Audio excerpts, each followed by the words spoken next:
agribusiness. And basically, agribusiness won that battle.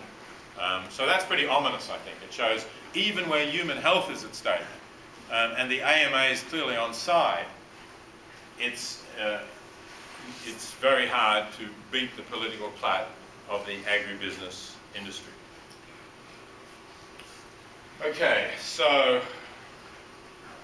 let me say just a brief word about locally produced food. A lot of people think it's important to buy locally. That's been something that's become a vogue in the last 5 years.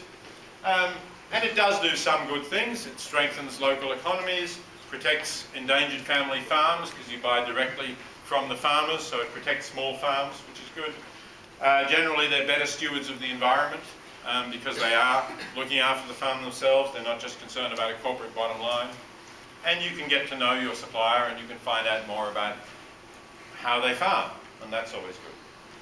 But it may not always be better for the environment, and it may not always be better to strengthen the local economy. Why might it not always be better for the environment?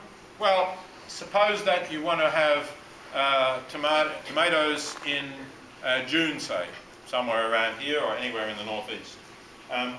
Yes, you can maybe get them from a local farm, but if so, they will have been grown in a greenhouse with heat, because otherwise they wouldn't ripen that early.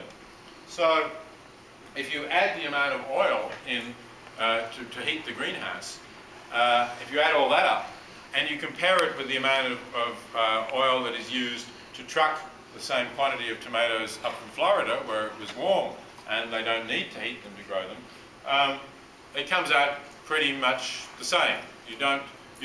So the idea that, well, I'm saving food miles and I'm helping the economy is really only true if you buy locally and seasonally.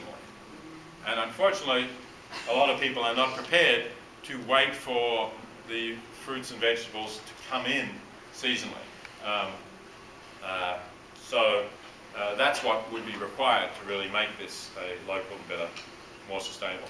The other problem, of course, with buying locally is that if you're going to travel 10 miles out to a local farm in your SUV to buy 3 pounds of tomatoes, when all the other shopping you do is down at the supermarket in one place, you've not got any advantage there either.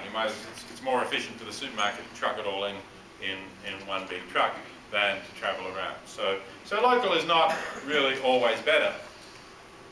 Is it better to strengthen the local economy? Well, that will depend on what the options are.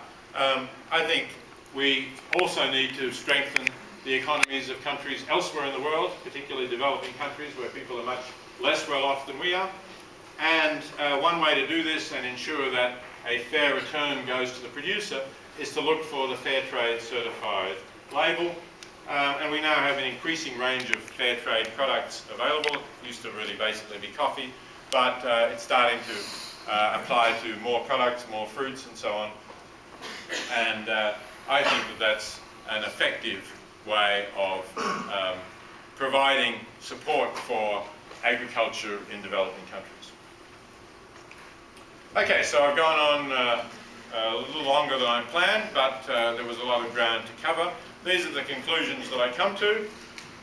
Most definite is that we should avoid products from CAFO stands for Concentrated Animal Feeding Operations, or factory farms, it's the industry's word for it. So we should avoid factory farm products out of concern to animals, out of concern to climate and the food crisis. I think that's all the reasons point in that direction. But even free-range beef, I think, because of climate change, is something that we should be avoiding. It's definitely preferable to buy organic. It is preferable to be vegetarian or vegan, though I put in this, the conscientious omnivore is someone who will only buy animal products from, for example, the chickens that I showed you before. I can understand people who don't want to go completely vegan, want to have some animal products, and if you're genuinely conscientious in what you're finding and where you're getting it from, I think you have made a huge step in the right direction.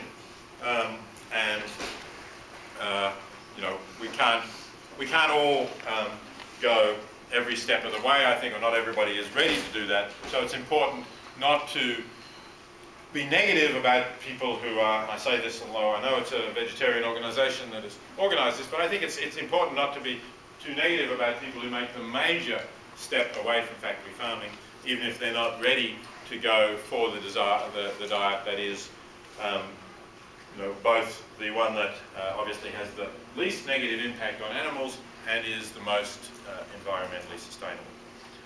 Fair trade, yes. Local, maybe, depending on the circumstances of what you're buying.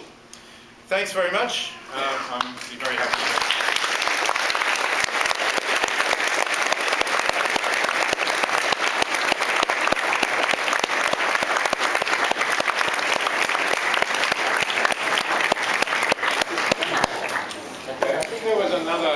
Lights on before, if we could have the other.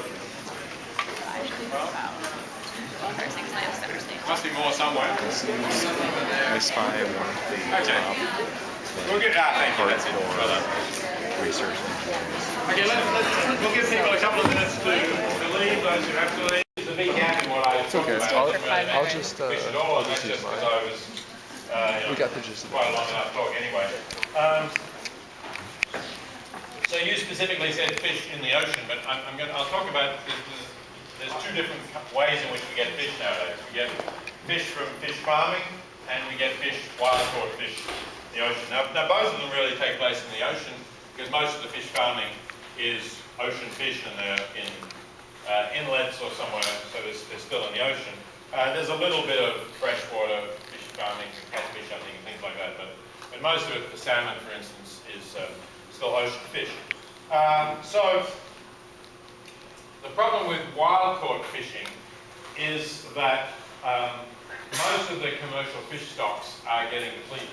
In fact, some of them have really commercially gone. The greatest fish stock historically was the Newfoundland cod fisheries, which were discovered by Europeans in the 17th century when they went over there, and for hundreds of years essentially provided fish for both Europe and North America once they got settled.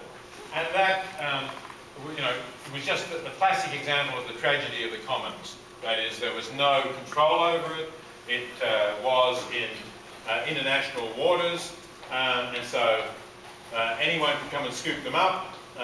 There was no system for saying, in the long run, it'll be better for all of us if we don't fish so much. So people just had bigger and bigger fishing fleets, and the Atlantic cod fisheries collapsed in the 1970s, I think it was. Canada tried to assert some control over it, but it was too late by extending its waters.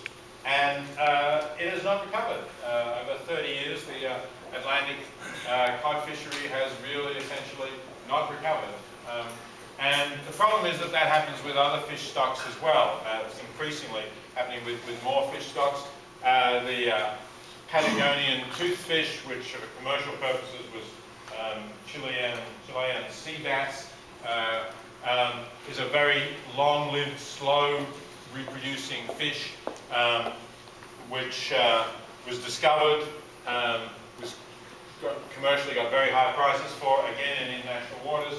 Fishing fleets descended on it, and a lot of the stocks have been destroyed. So this is the problem. Can we actually regulate these fisheries?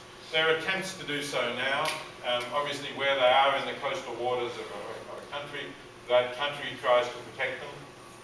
There's also something called the Marine Stewardship Council, which gives a certified label to fish from sustainable fisheries. You can, if you're going to eat fish, and you look for that label, that's probably the best thing to do. But it's still questionable whether they are sustainable. There's also, of course, the question of fish suffering. Fish are vertebrates. I do think they can suffer. And although wild-caught fish have normal lives, that we don't interfere with them while they live, there is no such thing as humane slaughter in the fishing industry. None of the fish that are eaten were slaughtered humanely. If they were deep sea fish, they probably died from decompression when they were hauled up, when basically the innards exploded.